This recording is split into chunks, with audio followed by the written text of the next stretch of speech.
Hi friends, ಎಲ್ಲ ಹೇಗಿದ್ದೀರಾ? ಶ್ವೇತಾ ಸಂಸಾರಕ್ಕೆ ಸ್ವಾಗತ. ಇವತ್ತು ಸೂಪರಾಗಿರೋ ರೆಸಿಪಿ ತೊಗೊಬಂದಿನಿ. ಅದೇನೆಂದರೆ ಒಣಮೀನು ಅವರೆಕಾಳಕ್ಕೆ ಮಾಡ್ತಿರೋವಂಥ ಸಾಂಬಾರು. ತುಂಬ ಟೇಸ್ಟಿಯಾಗಿ ತುಂಬಾ ಚೆನ್ನಾಗಿರುತ್ತೆ. ಜ್ವರ ಬಂದಾಗ ಈ ಚಳಿಲಿ ಈ ಥರ ಸಾಂಬಾರಲ್ಲಿ ಊಟ ಮಾಡ್ತಾಯಿದ್ರೆ ಖಾರವಾಗಿ ಹುಳಿಯಾಗಿ ತುಂಬ ಟೇಸ್ಟಿಯಾಗಿ ತುಂಬಾ ಚೆನ್ನಾಗಿರುತ್ತೆ. ಈ ಥರ ಸಾಂಬಾರು ಯಾರಿಗೆ ಇಷ್ಟ ಆಗಲ್ಲ ಹೇಳಿ? ತುಂಬ ಟೇಸ್ಟಿಯಾಗಿ ತುಂಬಾ ಚೆನ್ನಾಗಿರುತ್ತೆ. ಹಾಗಾದರೆ ಬನ್ನಿ ಫ್ರೆಂಡ್ಸ್, ಈ ಸಾಂಬಾರು ಹೇಗೆ ಮಾಡೋದು ನೋಡ್ಕೊಂಬರೋಣ. ನಾನಿಲ್ಲಿ ಒಂದು 100 ಗ್ರಾಮ್ ಮೀನು ತೊಗೊಂಡಿದ್ದೀನಿ. ನಾನು ಹುರಿದಿಟ್ಕೊಂಡಿದ್ದೀನಿ. ವಿಡಿಯೋ ಲಾಂಗ್ ಆಗುತ್ತೆ ಅಂತೇಳಿ ನಾನು ಫಸ್ಟೇ ಹುರಿದಿಟ್ಕೊಂಡಿದ್ದೆ. ಇದೇ ಒಂದು ಅಳತೆಯಲ್ಲಿ 100 ಗ್ರಾಮ್ ಅವರೆಕಾಳನ್ನು ಸಹ ತೊಗೊಂಡಿದ್ದೆ, ಅದನ್ನು ಸಹ ಹುರಿದಿಟ್ಕೊಂಡಿದ್ದೆ.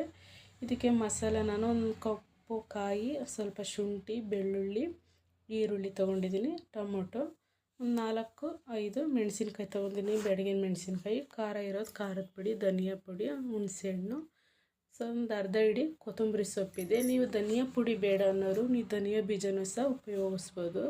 ನಾನು ಧನಿಯಾ ಬೀಜದಿಂದಲೇ ಮಾಡಿರೋದು. ನಾನು ಈ ಸರಿ ಧನಿಯಾ ಪುಡಿ ಆಗಿರೋದು ರುಬ್ಬಿರೋದಾಗಿದೆ ಮಸಾಲೆನ. ಈ ಕಡಾಯಿ ಇಟ್ಕೊಂಡು ಇದಕ್ಕೇ ಬೇಕಾಗುವಷ್ಟು ಒಗ್ಗರಣೆಗೆ ಎಣ್ಣೆ ಹಾಕ್ಕೊಂಡಿನಿ. ಎಣ್ಣೆ ಬಿಸಿ ಆದಮೇಲೆ ಒಂದು ಸ್ವಲ್ಪ ಸಾಸಿವೆನೂ ಸಹ ಹಾಕಿ, ಸಾಸಿವೆ ಎಲ್ಲ ಚಿಟ್ಟಪಟ ಆದಮೇಲೆ ಒಂದು 10 ಎಸಳು ಕರಿಬೇವನ್ನು ಸಹ ಹಾಕಿದ್ದೀನಿ. ಒಂದು 10 ಎಲೆ ಸಮ ಪ್ರಮಾಣದಲ್ಲಿ ಟೊಮೊಟೊ, ಈರುಳ್ಳಿನೂ ಒಂದೊಂದು ತೊಗೊಂಡಿನಿ. ಉದ್ದುದ್ದ ಕಟ್ ಮಾಡಿಕೊಂಡು ಸ್ವಲ್ಪ ಫ್ರೈ ಮಾಡ್ಕೊತಾ ಇದ್ದೀನಿ. ಇಷ್ಟು ಫ್ರೈ ಆದರೆ ಸಾಕಾಗುತ್ತೆ. ನಾನಿಲ್ಲಿ ಅವರೆಕಾಳನ್ನು ಒಂದು 2 ಸರಿ ತೊಳೆದು ನೆನೆಯೋಕೆ ಇಟ್ಕೊಂಡಿದ್ದೆ, ಬೇಗ ನೆನೆಯೋದಿಲ್ಲ ಅಂಥೇಳಿ. ನೀವು ಕುದಿಯೋ ಸಾಂಬಾರಿಗೂ ಸಹ ಹಾಕೋಬೋದು. ಈ ಥರ ಮಾಡೋದ್ರಿಂದ ಸಾಂಬಾರು ಒಳ್ಳೆ ಟೇಸ್ಟಿಯಾಗಿರುತ್ತೆ.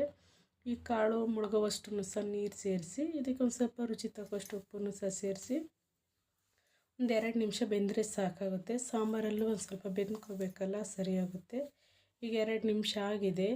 ಇಷ್ಟಾದರೂ ಸಾಕಾಗುತ್ತೆ.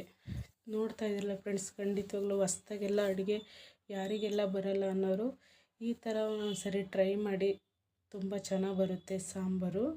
ನೀವು ಖಂಡಿತವಾಗ್ಲೂ ಟ್ರೈ ಮಾಡಿದ್ದಂತೆ ಆಗಲಿ, ವಾರಕ್ಕೊಂದು ಸರಿನಾದರೂ ಈ ಸಾಂಬಾರು ಮಾಡ್ಕೊಂಡು ತಿಂತೀರ, ಅಷ್ಟು ಚೆನ್ನಾಗಿರುತ್ತೆ. ಇದಕ್ಕೆ ರುಬ್ಬಿರೋ ಮಸಾಲೆನೂ ಸಹ ಸೇರಿಸಿ ತಿರುಗಿಸ್ಕೋಬೇಕು. ನಾನು ಜಾರ್ ತೊಳೆದೇ ನೀರು ಸೇರಿಸಿ, ನಿಮಗೆ ಹದ ನೋಡ್ಕೊಳ್ಳಿ, ಯಾವ ಟೈಪ್ ಬೇಕೋ, ತೆಳು ಬೇಕೋ, ದಪ್ಪ ಬೇಕೋ ಮಾಡ್ಕೊಳ್ಳಿ. ರುಚಿ ತಕ್ಕಷ್ಟು ಉಪ್ಪನ್ನು ಸಹ ಸೇರಿಸಿ, ನಿಮಗೆ ಥಿಕ್ನೆಸ್ ನಿಮಗೆ ಹೇಗೆ ಬೇಕೋ ಹಾಗೆ ಮಾಡ್ಕೊಳ್ಳಿ. ಸಾಂಬಾರು ಅಷ್ಟು ದಪ್ಪ ಇದ್ರೂ ಚೆನ್ನಾಗಿರೋದಿಲ್ಲ, ತೆಳುವಾಗಿದ್ರೂ ಚೆನ್ನಾಗಿರೋದಿಲ್ಲ. ಒಂದು ಮೀಡಿಯಮಲ್ಲಿದ್ದರೆ ಚೆಂದ. ಇಷ್ಟು ಹದವಾಗಿದ್ದರೆ ಸಾಕಾಗುತ್ತೆ. ನೋಡ್ತಾ ಇದ್ರಲ್ಲ ಎಷ್ಟು ಚೆನ್ನಾಗಿ ಬಂದಿದೆ ಸಾಂಬಾರು. ಈಗಲೇ ನೋಡ್ತಾ ಇದ್ರೆ ಊಟ ಮಾಡಬೇಕು ಅಂತ ಅನಿಸುತ್ತೆ. ಮಳೆ ಬಂದಾಗ ಈ ರೆಸಿಪಿನ ಒಂದ್ಸರಿ ಟ್ರೈ ಮಾಡಿ, ಚೆನ್ನಾಗಿರುತ್ತೆ. ನಾನೊಂದು 2-3 ಸರಿ ವಾಶ್ ಮಾಡಿ ಇಟ್ಕೊಂಡಿದ್ದೀನಿ. ಈ ಕುದಿಯೋ ಸಾಂಬಾರಿಗೆ ಹಾಕಬೇಕು. ಸಾರು ಕುದಿಯುವಾಗ ಹಾಕಿದ್ರೇ ಈ ಒಣಮೀನು ಅವರೆಕಾಳು ಸಾಂಬಾರು ಒಳ್ಳೆ ಟೇಸ್ಟಿಯಾಗಿರೋದು. ಸಾಂಬಾರು ಈಗಲೇ ಒಳ್ಳೆ ಘಮ ಬರ್ತಾಯಿದೆ. ನಿಮ್ಮ ಮನೇಲಿ ಜ್ವರ ಬಂದಾಗ, ಯಾರಿಗಾದರೂ ಶೀತ ಆದಾಗ ಆ ಟೈಮ್ನಲ್ಲಿ ಇದ್ರದ್ದು ಸಾಂಬಾರೆಲ್ಲ 1-2 ಸ್ಪೂನ್ ಕುಡಿಯೋದ್ರಿಂದ ಒಂದು ಸ್ವಲ್ಪ ಅವಾಯ್ಡ್ ಆಗುತ್ತೆ ಶೀತ, ತಲೆನೋವು, ಜ್ವರ ಎಲ್ಲ.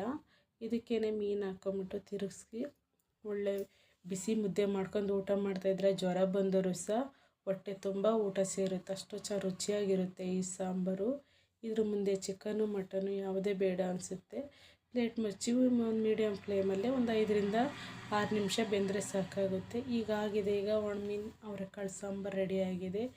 ಇದ್ರ ಜೊತೆಯಲ್ಲಿ ನಾವು ರಾಗಿ ಮುದ್ದೆ ಇಟ್ಕೊಂಡು ಪಕ್ಕದಲ್ಲಿ ಏನಾದರೂ ಒಂದು ಸೈಡ್ ಡಿಶ್ ಆಗಿ ಇಟ್ಕೊಂಡು ಊಟ ಮಾಡ್ತಾಯಿದ್ರೆ ಏನಂತರ ರುಚಿ ಅಂತರ. ತುಂಬ ರುಚಿಯಾಗಿ ತುಂಬಾ ಅದ್ಭುತವಾಗಿ ಬಂದಿತ್ತು ಸಾಂಬಾರು ನಮ್ಮ ಮನೇಲಿ. ಮಿನಿಮಮ್ ಈ ಸಾಂಬಾರು 5-6 ಜನ ಊಟ ಮಾಡ್ಬೋದು. ಇದು ಲಾಸ್ಟಲ್ಲಿ ಒಂದು ಸ್ವಲ್ಪ ಕೊತ್ತಂಬರಿ ಸೊಪ್ಪು ಸೇರಿಸ್ತಾ ಇದ್ದೀನಿ. ತುಂಬ ಚೆನ್ನಾಗಿರುತ್ತೆ. ಈ ರೆಸಿಪಿ ಇಷ್ಟ ಇದ್ದರೆ ಲೈಕ್ ಮಾಡಿ, ಶೇರ್ ಮಾಡಿ, ಸಬ್ಸ್ಕ್ರೈಬ್ ಆಗಿ. ಆದಷ್ಟು ನಿಮ್ಮ ಫ್ರೆಂಡ್ಸಿಗೆಲ್ಲ ಶೇರ್ ಮಾಡಿ. Thank you.